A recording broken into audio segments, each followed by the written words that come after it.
Hey, what's up everybody? Bdf 44 coming at you with another video. Alright, so monkey wrench kind of thrown into my little plans. The ATM at the 7-Eleven is not allowing for any money takeout, so I got to try to go all the way to the police station where I do my normal banking and try to get the money out there. It's about a little past noon. So it's not that inconvenient for me because I've been stuck in the house for the last 4 days. So this walk is very important for my exercise.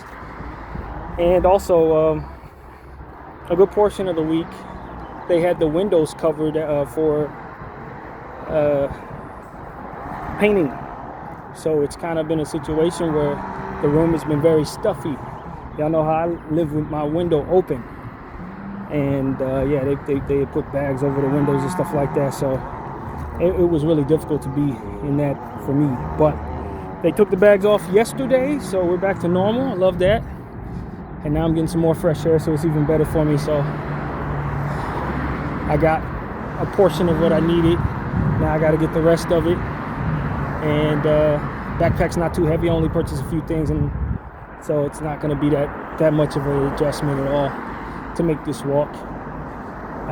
So I don't complain. I just ask the Lord for the tools to do what needs to be done. And you know, it's good that it's a little warmer than I'd like it to be right now, probably like 82, but you know, it's cool. It's good for me. I need the sunshine. So yeah, man, that's what I'm doing. I'm walking past the Target I just came out of and going all the way down the normal route I take to get my stuff, and hopefully by the time I get home they will not have called me or locked me out or whatever. So I told the lady right before I left I was gonna get the money, so she knows I'm out trying to make that happen. So that's really what I'm doing. But you know, I think that I would have otherwise used the next couple of hours to probably get some art done for the latest playlist that I did. Actually, I'm 2 behind at this point. I finished the 84 series, so you guys can check that out. That's up. I've completed all the art for that, so that's ready to go. And then I also did another playlist, the Felicity 452. I did the art for that yesterday. Made that playlist last week with the new music that came out, R&B music. So that should be ready to go. Y'all can check that out if you like. Bdf 44 at Apple Music. And then I did another Bot Soul entry. Bot Soul the Third is what I call it. Essentially, that's all of these comedy soul AI records that are coming out. And you know, I enjoyed making the first 2, so I had enough music to do a third one. So I did that sometime earlier in the week. And then I did another R&B 90s, early 2000 type playlist. A For Me entry. They call it For Me, the BDF entry is what I call that. Number 18 of that. That was done about 2 days ago. So I got 2 playlists to do art for. I was going to do one of them today. Likely the Bot Soul one today. So, you know, I've been working, and then new music came out yesterday, and I reserved a bunch songs that I think I could use in a playlist. So I will be working on another playlist as well at some point. So it's a lot of work. I've been doing a lot. You know, as I was telling you guys in the last therapy session, I was doing so much this week. That's about probably as busy as I've may have ever been, to be honest with you. Trying to keep up with the playoffs, keep up with playlists, keep up with the what else am I doing? The basketball stuff and all of those different things. Just gotta be done, man. It's a lot. So trying to keep up with that, and then all the different routines that I have and exercise and all this different stuff. It's been tiresome. But at the same time, it's also been rewarding because we're working very hard on what we're trying to do and be as consistent as I can be, you know.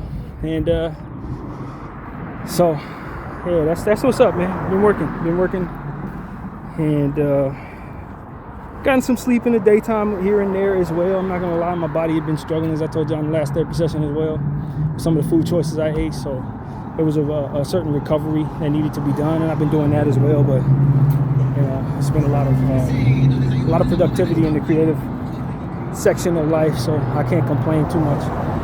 about anything, man. I'm very happy to have so many interests and to be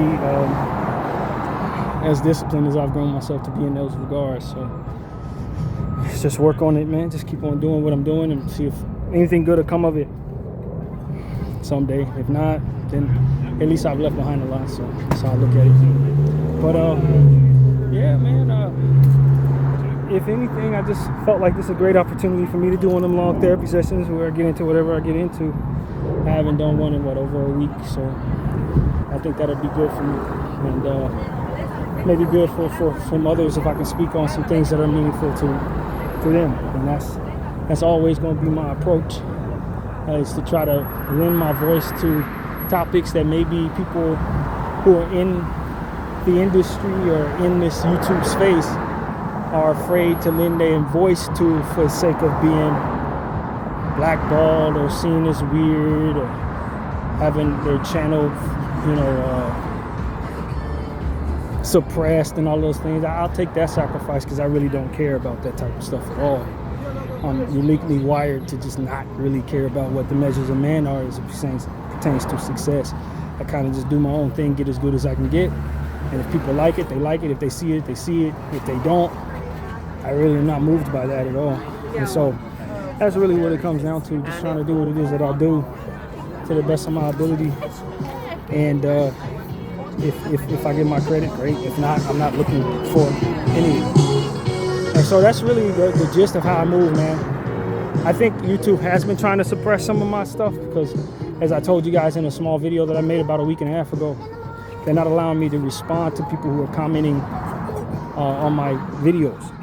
So if you see me not respond to your comments, it's because they won't allow me to. They give me some type of error message and won't allow me to press send. So that's why you haven't seen me speak much in response to you guys' comments. So that's one way I think they're probably trying to suppress the channel. But like, again, the goal is not to do anything but get stuff out. It ain't necessarily to be heard. If people hear me, great. If people see me, great. But like, that's not the most important thing. It never was, I started doing these playlists several years before I started sharing them. Just as an example of the consistency of the mentality. I didn't really even intend to share these playlists with others. You know what I mean? Like, I was just gonna make them just to get good at something. You know what I mean? Like, literally. And someone convinced me that I should share them, and I just agreed to do it. So it's like, for me, it's like, I don't care if nobody sees me at all. Like, and that's why, that's type of wiring has made it so that I will leave videos here talking about Gaza and Israel and all that nonsense and leaving my opinions on here, and then immediately do a Laker video because I don't give a care. I don't care. Whatever y'all trying to do. See, it's that people care that makes it so that they guard against doing what they should with their voices. I think that's the whole point. People are so enamored with the measures of man. I gotta be heard, I gotta be seen, I gotta be famous, I gotta make money. And money's very important. Making your works worthwhile are very important. It is a natural human desire to be given credit. I was thinking about that yesterday at random. It's like, people really desire credit. They need to be acknowledged by other people. I'm wired weirdly in a way that I don't. I don't need to be. I don't even want to be bothered by people a good portion of the time. I spend a good portion of my life in isolation and I'm more comfortable that way. And so it's like, I don't think that that's normal. I just think I'm uniquely wired. And I think that it's purposeful that the Lord uniquely wired me this way so that I would be willing to do the things that ultimately people are handicapped from doing because they care about such things. And so, yeah, you're going to hear me say some whatever on here. Because I don't give a care. I'm not going to. You know what I mean? It's not interesting to me to have my motivation be hung upon whether or not other people are pleased with me or hear what I say or acknowledge me. I ain't wired to really even need any of that. I'm wired to believe that my stuff is going to be found when it's time for it to be found. Even if it is being suppressed right now, it's going to be open someday, and when it does, it'll be needed and it'll be useful. So to be as good at what I'm doing for that moment is ultimately what the measures I'm going by are, not to necessarily suppress anything that matters to me for the sake of people hearing me today, more so making sure that what's coming out of me today can be heard in its entirety as intended. So it's like, you can go ahead and suppress my channel if you want. I ain't changing shit at all. I'm gonna do what I do. I'm gonna say what I say. I'm gonna mean it. And that's just how I gotta be, man.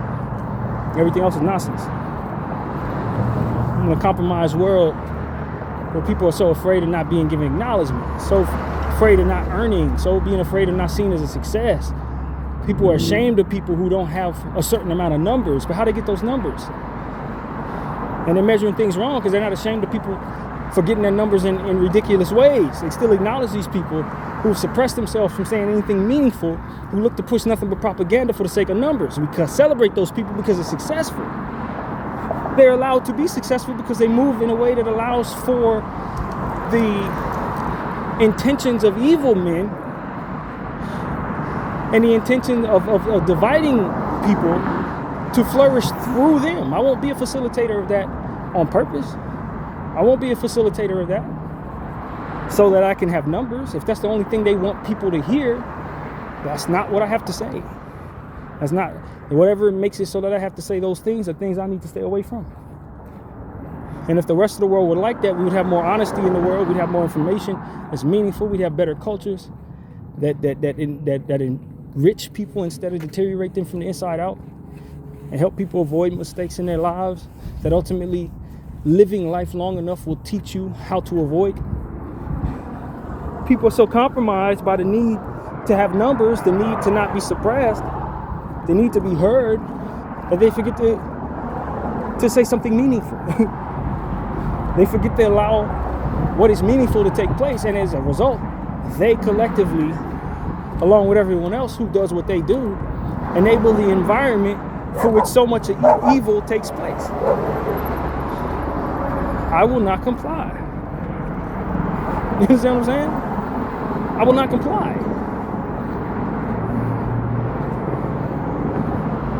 Ain't nobody gonna walk away from me thinking money's the most important thing, and it's okay to shut up about what evil people are doing to little children.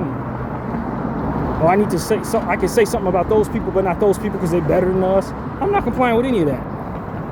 No part of my voice or my interest in this earth has anything to do with pushing forward the agenda that allows for these things to be seen as normal. Ain't none of that normal.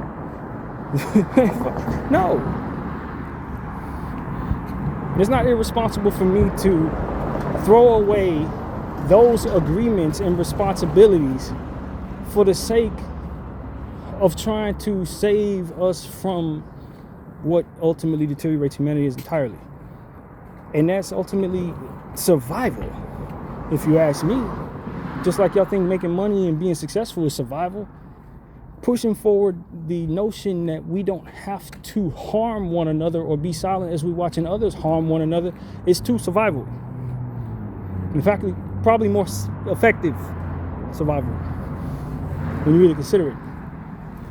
Especially when you look at what's going on in the world right now. I look at children in Gaza, children in Lebanon. Every day I'm seeing something that makes my skin crawl, and I furthermore see individuals who think it's most responsible to look away when they see it, to not use their voices when they see it, for the sake of measures in place meant to suppress that very conscience. That conscience that tells you, yo, we need to protect the child. That conscience that tells you, yo, we need to watch out for this collective intention that's looking to harm us. Yeah, that conscience is being avoided by way of certain agreements that have to do with making money, getting along with people, numbers. It's like, yo, we need to realize what's killing us and then identify where we've agreed to allow it to do so. That's what I'm trying to say. We've allowed these things to come into our midst and effectively welcome our own poison into our own mouths. And we call ourselves wanting to live and survive and pass forward something that's going to allow for our children to live and survive. But we don't see the correlation between these agreements to be silent in the presence of genocide and the potential suffering that they're going to face tomorrow by allowing people to get away with genocide today. And we call ourselves responsible fathers and mothers and grandparents, but we're creating an environment where they could potentially be picking their kids out from under rubble. These same buildings that we're spending so much money to build could come down toppled on their heads because of an agreement to allow people to do this today, for which gives birth to a revenge tomorrow and a further bloodthirst for the same people who are engaging in this initial genocide to begin with. We're allowing them to think that it's okay for them to do whatever they choose. And as a result, they're creating the environment for which whatever they choose becomes the reality. And that, if you look over at where they're doing it at, is exactly what I just described. Parents picking their loved ones out from under the rubble of their homes. And we're so distant from this reality because them bombs ain't come and hit us yet. But you're telling people it's okay to do this in the same world that you're existing in. So eventually, when they continue the process of getting away with what it is that you've allowed them to get away with, they're going to turn their attention eventually to you. It's not like you're on a different planet and they can't touch you.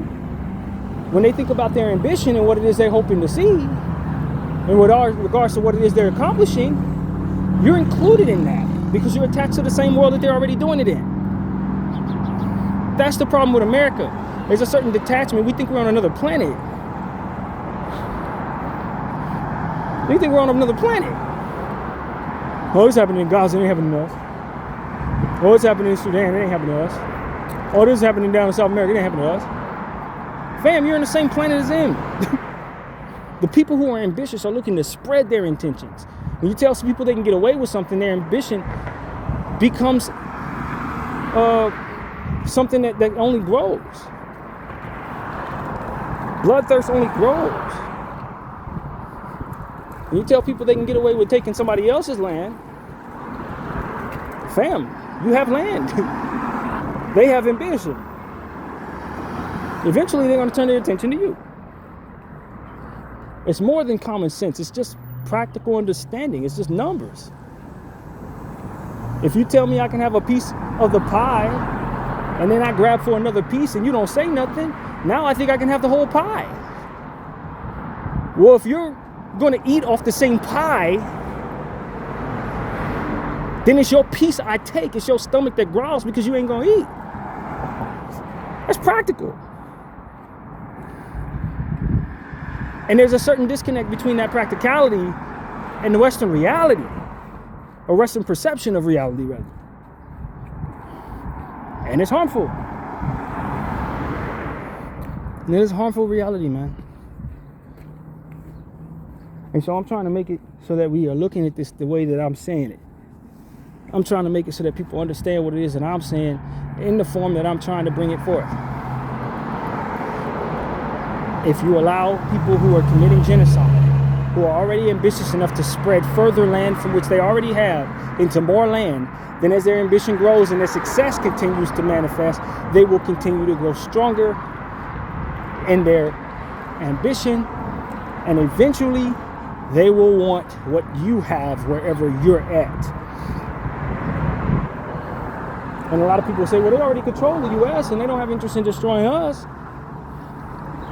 They're focusing on destroying a certain area.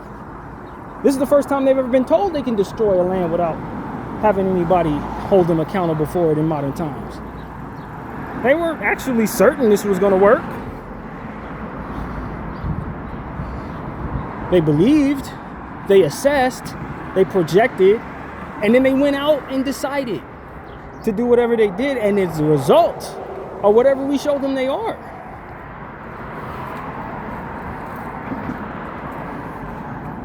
And so this is where society is failing. We can look at the people who are engaging in genocide and these evil behaviors and say they're failing, but the reality is society is failing to hold them accountable just as much as they're failing to be better. And that is facilitated through certain agreements, as we mentioned already. That is possible because of certain agreements that we are mentioning here. Now, we mentioned in the previous video as well.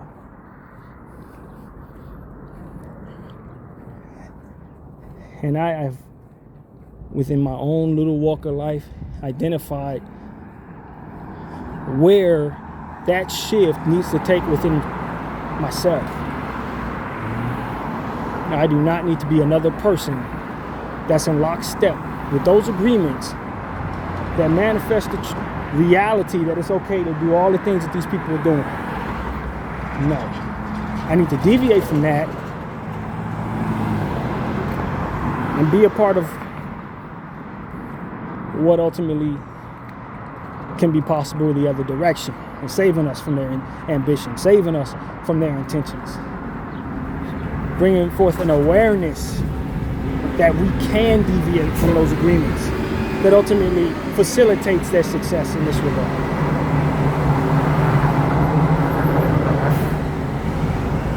And I've been shown many times by many people, not enough, but many, that this is the way to go.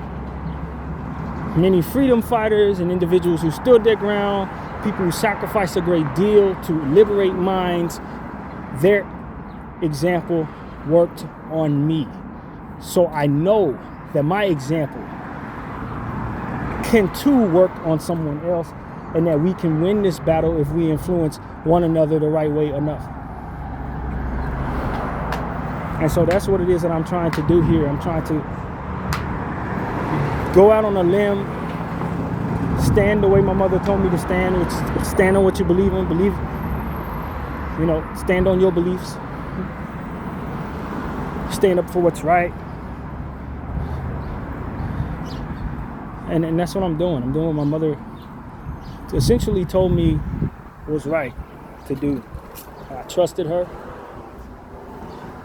And I took it literally. I took everything she said literally.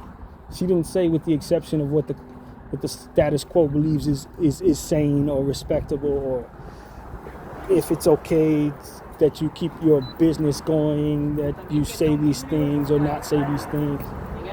She didn't mention any of that. She just said stand on what's right. That's all she said. She didn't say, well, it depends on who's doing wrong. Or are the ruling class the ones who want to do wrong? If so, maybe you should keep your mouth shut. No, that wasn't none of that. She didn't say any of that. That wasn't what she said. And like I said, I took it literally, so I speak on it. One thing that's ugly that I think I'm starting to have some knowledge about is just how a lot of what's going on in Israel, the settler communities. I was listening to a gentleman who is Jewish, he is, I think, Israeli, and he's essentially deviated from some of what they're doing. He doesn't like the carnage. He's not with the supremacy. He's essentially telling us what the origin and the heritage of these people are, and what it is that their practices are. Why there's so much mental illness amongst Israeli settlers. There's a picture going around of an individual who was an IDF soldier / settler. Maybe he's not a soldier, I don't know, he's dressed like one. But you can clearly see that he was disabled. And they showing pictures of him, they're making fun of his face. He looks like a caveman, just to be honest. And essentially in the time that they were taking this picture, what I gathered is that there was a coalition in place of pro-Palestinian people and Palestinian individuals, pro-Palestinian individuals coming to that space for whatever set of reasons. And he was in place to try to, along with others, push those people out of that area. I saw a brief excerpt of the other person that was in the picture that he's in, a lady, and she was talking, essentially saying that very thing. I didn't get a chance to see the entire context of her interview, but I heard enough to gather just what it is I described to you. That's what was going on there. And he had his weapon in place, and essentially he was making faces trying to get her out of here in the situation Pretty good, brother. How you today? Yes, sir. Go Lakers. And it's one of those situations where he was trying to get her out of there. Essentially, his intention was to remove those individuals, and she said that they were ready to take her life and the people who's with her's life. Now, why they didn't do that was probably because the camera was on. But that's ultimately the situation there. And they took his an excerpt of his picture, and they're making fun of it and plastering it everywhere. And, you know, I mean, to a point, he doesn't stand for what I believe in, so it might be okay that they make fun of him to whatever degree. But at the same time, it would be best if they didn't, because at the end of the day, the man's disabled, and two wrongs don't make a right. Making fun of disabled people does not breed any life into the situation, etc. That's what the right thing to do is. That's what it is. I'm saying, whatever, right? I don't stand with this guy in any way. If you're gonna make fun of anybody who's disabled, it's probably somebody who's agreed to do the stuff that he's doing, right? Okay, fair. Whatever the case may be, his picture is being plastered around, and so it gave birth to the conversation that, you know, there may have been something that contributed to his mental illness. And what was it that contributed to his mental illness? Inbreeding. Inbreeding. And the conversation that was had amongst the individual that I was watching, who essentially was Jewish, telling us all this stuff, was that these people believe in structured inbreeding. That they tell one another that they must marry within their own family to keep their bloodline pure. And of course, if you do that enough, there are going to be instances where you give life to someone who's severely disabled based on the genes not, you know, not being meshed properly.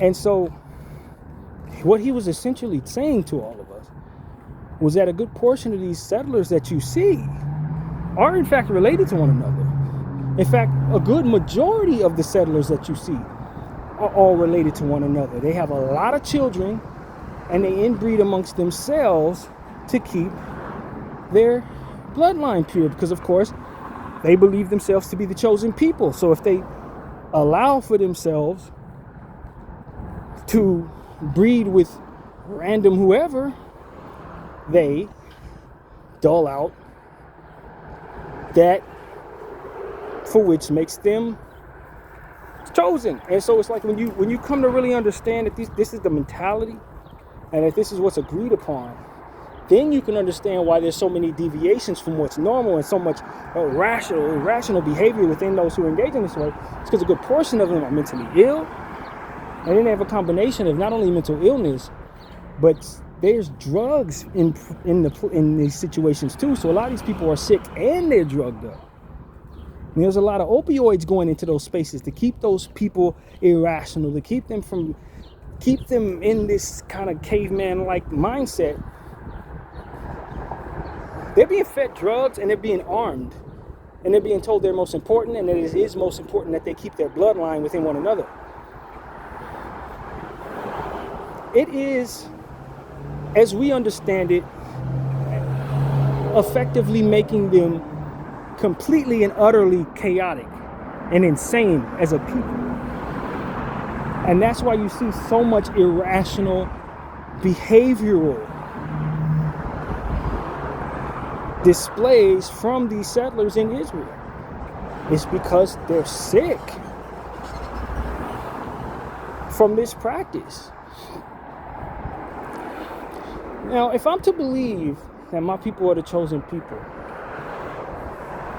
and I understand modern science has shown us that if you inbreed, you make your people sick, you make your people not well at all, then if I'm to, quote unquote, love my people, why would I invite mental illness into their lives? Why would I invite genetic deformities into their world? And see, this is why the spiritual understanding will help kind of guide us. Like the idea that this is a demonic program is hidden in these details. If you're really paying attention to what I'm paying attention to, you can clearly see that the person they say is God who's chosen them is not the God that of Abraham, the God that modern religion serves, because it welcomes so much that is damaging to itself. They allow the world to see them doing the worst things in the world. They inbreed, knowing that it brings about a certain deficiency to themselves. In the name of what they consider protecting themselves, they engage in egregious behavior that only manifests ire and hatred pointed at them. They're harming children so that if there is a real God, he will bring about a certain wrath upon them. This entire process is confusion, devilish confusion, and even more so, riddled in self-loathing and a certain welcoming of poor reputation, welcoming of unsafe environments, welcoming of utter disgust toward itself. And just like all demonic entities are blind to the understanding of that. They can't see that part. That's part of being dark in that regard and spiritually demonic, is that you cannot see the most obvious nature of your self-destruction. You can't see it. You truly do believe you're bringing about a help to yourself. Now, if you see that same behavior in others, it's very easy for you to identify that the behavior is self-destructive in others, but once it's pointed at yourself, you can't see it. And that's what it is that ultimately they're showing all of us if we're paying enough attention to it. I'm telling everybody, man, this Zionism thing, it is completely and utterly demonic, man. It's demonic. It's driven by a hatred for self and others. It's riddled in unfairness and lies. The behaviors welcome the opposite of what it demands. It does everything to make itself as hated and as deficient as possible.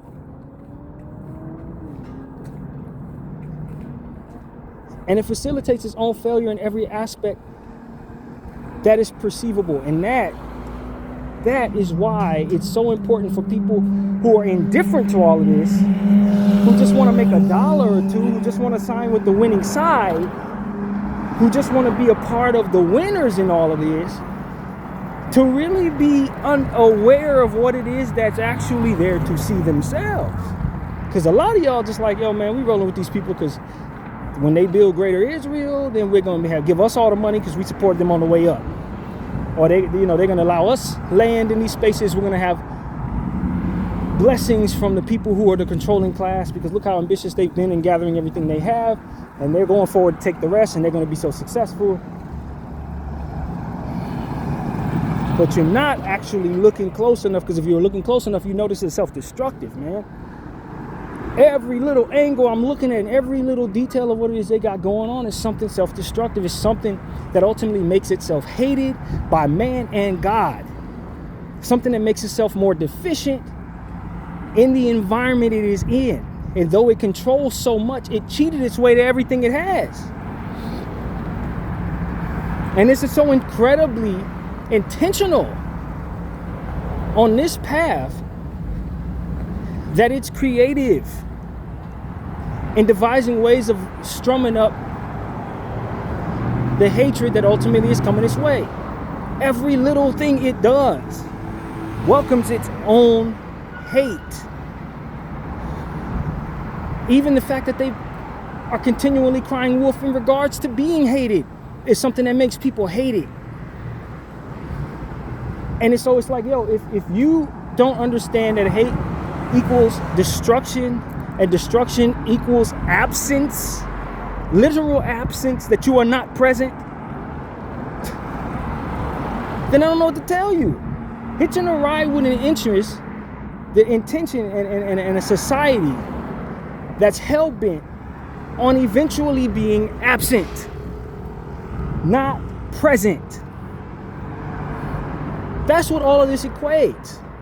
Not success, not world domination, but absence. Dying out and no longer being present. And it is blind to that. It doesn't see that. It doesn't welcome that reality or that notion of what's to come at all. It wants to deflect and stiff arm and reject all notions of reality as it pertains to accountability, as it pertains to it being unwise to engage in these behaviors and engage upon this path. It has effectively rejected all of that in every way it possibly can. This was dreamt up. This ideology, this mayhem was dreamt up by something spiritually evil. I do not expect that it was just a man or a fleet of men that devised all of this that comes together so perfectly to be as it is. This is a demon whose intention is to destroy the world and wants to use these people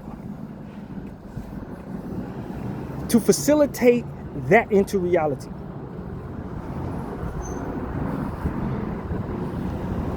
And if humanity is going to survive its intention, it needs to perceive these people as they are, not as they demand that you see them. And then you need to be aware of what the bottom line is so that you can be effective in protecting yourself against them and effective in ultimately weeding them out of the planet Earth so that they don't kill it with this demonic intention that it has to do so. This is a glorified suicide murder.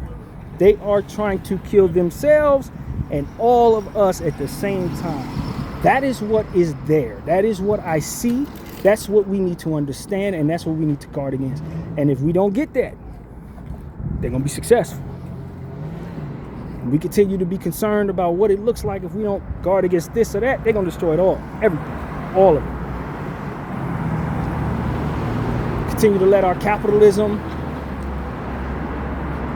stranglehold us to these agreements that ultimately facilitate their success. Their welcome failure will be our failure as a collective world.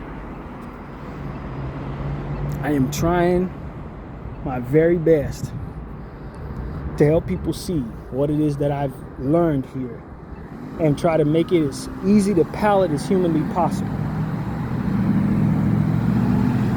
I believe that the devil, the enemy of God, the actual devil, biblical devil, likely put all of this into someone's dream 7,000 years ago or something like that, and told them exactly what they needed to do every step of the way to facilitate the reality of what it is that we see today. I think so. I really think so. All of it. It was some type of vision that some evil bastard ultimately had, and he was told exactly what to do, how to do it, and we're seeing all of it manifest right now. That's what I think probably happened there. That's what I think probably happened. Or he probably used a series of individuals over the course of maybe a couple thousand years and put a little bit of this in each of them. That's what I think happened there.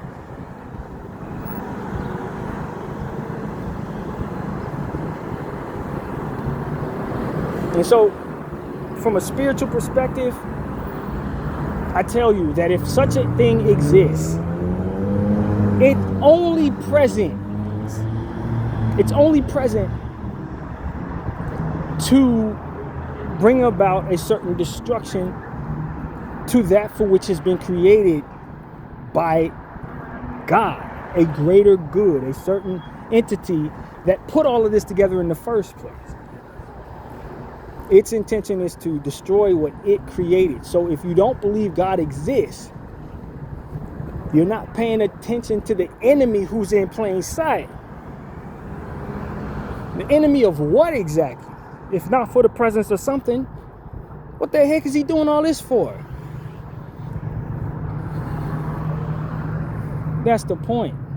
A lot of people don't believe in God, but they're not paying attention to the proof that the devil exists. But if there's no God, then what the hell the devil need to be doing anything for? That's the point. I think we're looking at this wrong. As I tell people, when it comes to the religions, the major religions and all of this, people trying to figure out what's the right way to get to God, what's the right way to connect with God, who's right and who's wrong amongst us as it pertains to God. They're looking at this all wrong. We're all being faced with the same devil. That's the reality of it. We have different religions. It's only one God and it's only one devil. And they're at war with one another. Now, why that even exists, why all of that is, I have not been given any understanding of that. But to deny either existence at this point would be foolish, based on what it is I'm learning.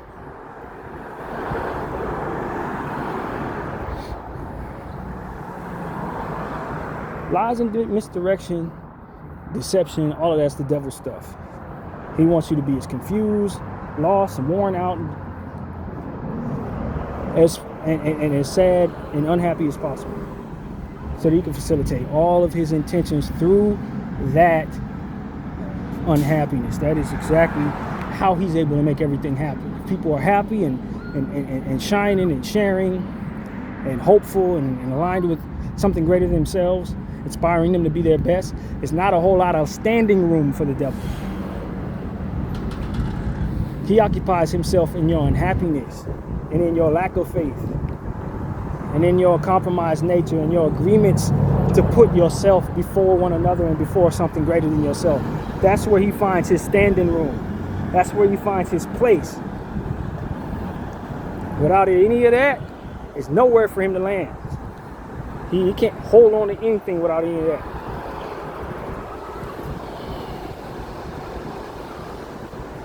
And tell everybody who's paying attention to me, and not everything that you want is good for you, because a lot of what it is you want, you've been told to want. And a lot of who controls what it is that you've been told to want are people who are part of this program. A program that's meant to build certain things, to tear certain things down. It's literally all it's about. A lot of the stuff that's been built is built to be destroyed. And that's what I've come to realize as well. A lot of people are unhappy because, oh my God, this building got torn down. Look, it's the Twin Towers. I believe that they were built to be destroyed in the way that they were destroyed. And I believe that there are other things that have been built to be destroyed as well. And I'll tell you something else, man. And I've given a lot of prayer to what it is I'm going to say here. A lot of people are concerned about the destruction of Al-Aqsa Mosque, and I don't think I'm saying it correctly, but the mosque in the Middle East that ultimately the Jews are trying to destroy so that they can build their third temple.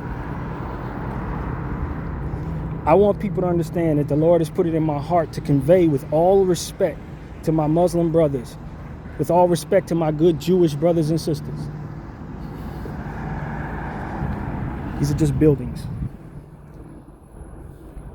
Do not allow for your faith or your heart to be broken because of the build or destruction of buildings.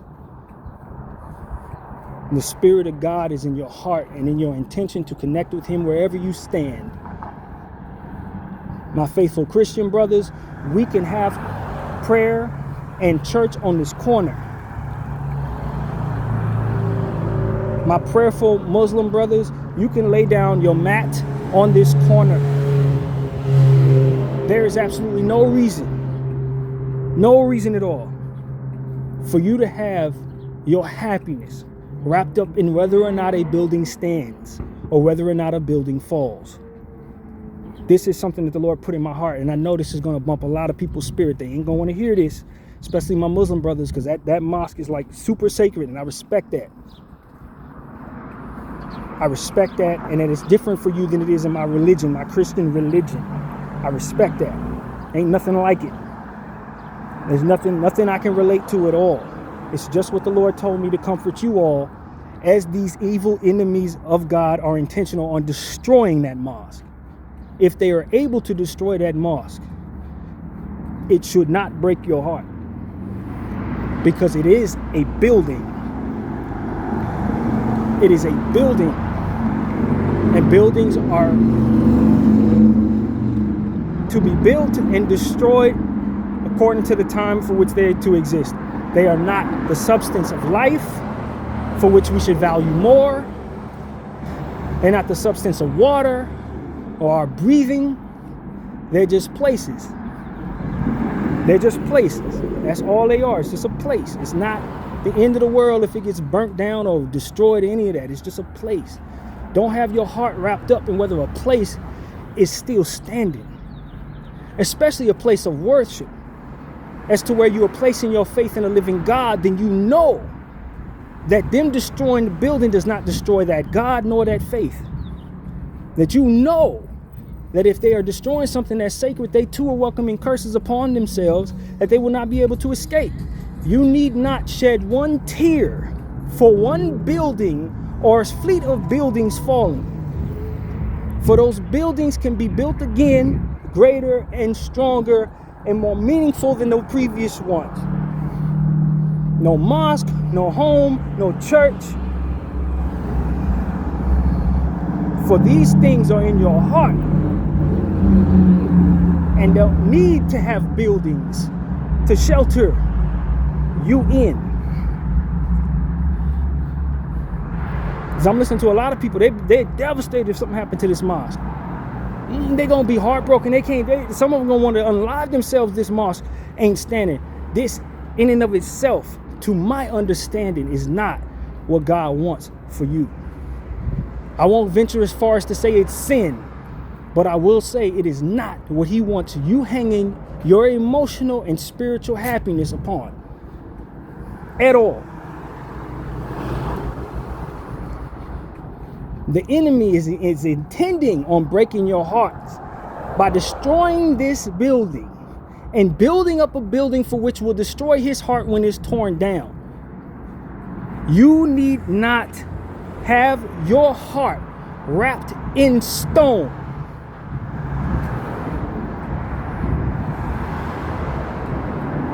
You understand what I'm saying?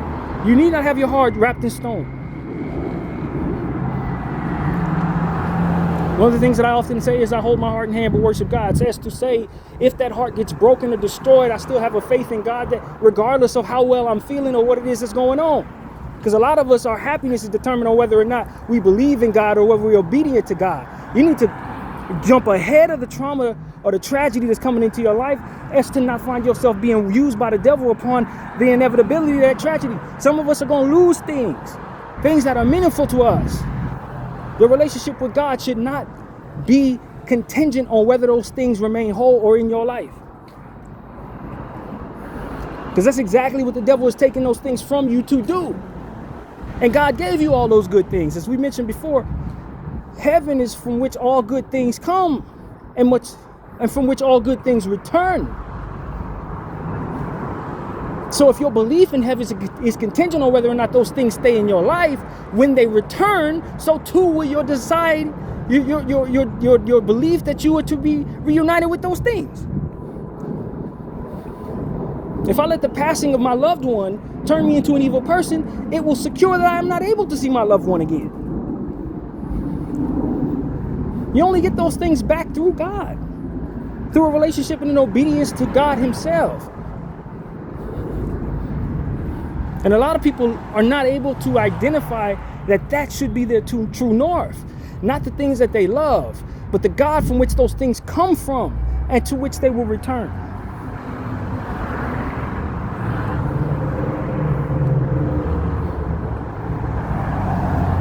Do not let the devil psych you out of your soul by way of this process, this glorified straw man, which is only in place to tear down. It's only there to tear it. It's in your life so that it can be taken away and break your heart when it does. It was given to you with that purpose in a lot of cases. These buildings were built with the intention of being destroyed and taking people's happiness away with them, with it being destroyed. Some of this stuff, we have got to understand what the true north is. We got to keep our eye on the Lord so that we don't deviate from what it is that is true purpose.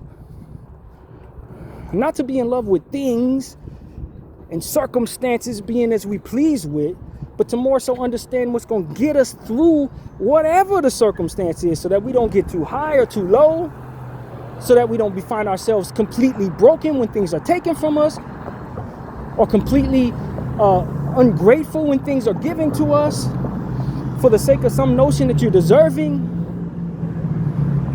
All that stuff make you fat and happy and weak,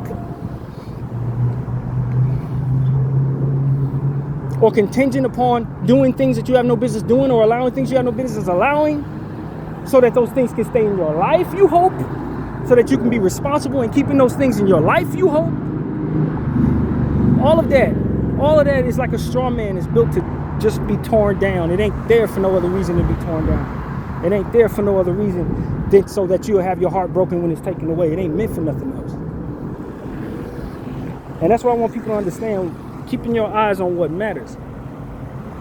A relationship with the Most High, who brings all good things and for which all things will return. That is what matters. Not any of the things that ultimately you're happy with, but that something brought it to you and loved you enough to give it to you in the first place. That thought enough of you so that you would have something to be appreciative of. And where that came from, there too will be more where that came from. You may have lost some money. You may have lost that woman. You may have lost that happiness, whatever. But there's more where that came from. But you can't shut the door on where it came from because you're not happy that you lost what came from there. It's stupid. You're going to destroy the oven because someone ate your cookie. It's stupid, friends. And we got to see it as such. Don't destroy the oven. That's all I'm saying. And so for all my Muslim brothers, give some prayer to what I'm saying. Don't take my word for it. I'm a man. I'm a man who believes he's hearing from the Holy Spirit from which to share with those that he loves from many faiths, which are all connected by way of two things: him and the common environment for which it shares. All attacked by one thing, the enemy of all of us. We are connected by all of this. And so whether you believe what I believe, or I believe what you believe, the same devil is trying to destroy us both. Or have us destroy one another, whatever, get it done. Gotta know that.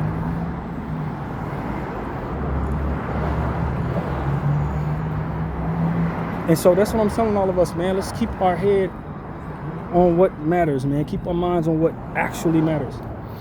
Keep your eyes on something greater than yourself so that you will not be tempted to self-destruction when straw men that are built to be torn down are ultimately torn down by the enemy. You understand what I'm saying? Don't destroy the oven when that happens. Keep on loving yourself. Keep on loving something greater than yourself. Keep on seeking to be obedient to that for which created you, to the best of your ability. Not to who hates who created you, because that's a liar who's intentional on destroying himself and everyone else. A lot of people love the enemy of God as the enemy of God hates himself and everyone else. They will lie for and betray all to serve it for promises that will not be kept. Not be kept. Doing things that disgrace itself with intentions of preparing itself for some type of success, which is to never come, but most definitely promised. That's what I'm telling y'all, man. We gotta be truthful. That truth, stiff arming the truth, will keep you from seeing what is actual, and what is actual will be reacted to whether you prepare for it or not. And that is why you do not shun the truth. because it's a preparation tool. It's a guidance tool. There may be fog up ahead. You understand what I'm saying? And within that fog may be a fall, a drop off that you need to be aware of. Stiff arming the damn truth, shunning the truth will walk you right into that fog and right into that hole.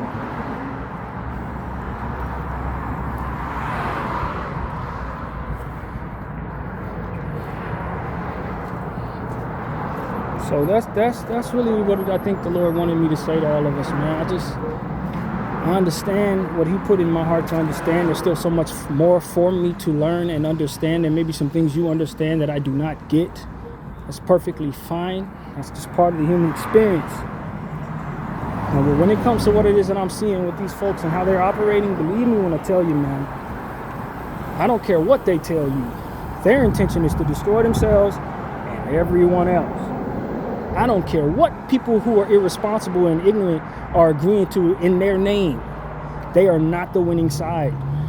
They are not the winning side because they're going to facilitate their own failure as intentional as part of the goal of what it is that they're doing. It's to fail. What's up, my man? Hey, alrighty, brother. That is what it is. They're intentional on failing. They want to fail. They must.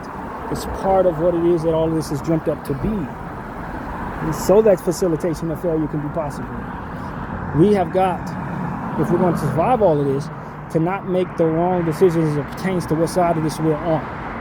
This is bigger than just a people or a religion. This is bigger than all of that. This is about the war between good and evil, being welcoming of the truth and whatever compass or direction or guidance that can come from it, and not being driven into the fog by individuals who are intentional on destroying themselves. Video 44, I thank you all for watching. No.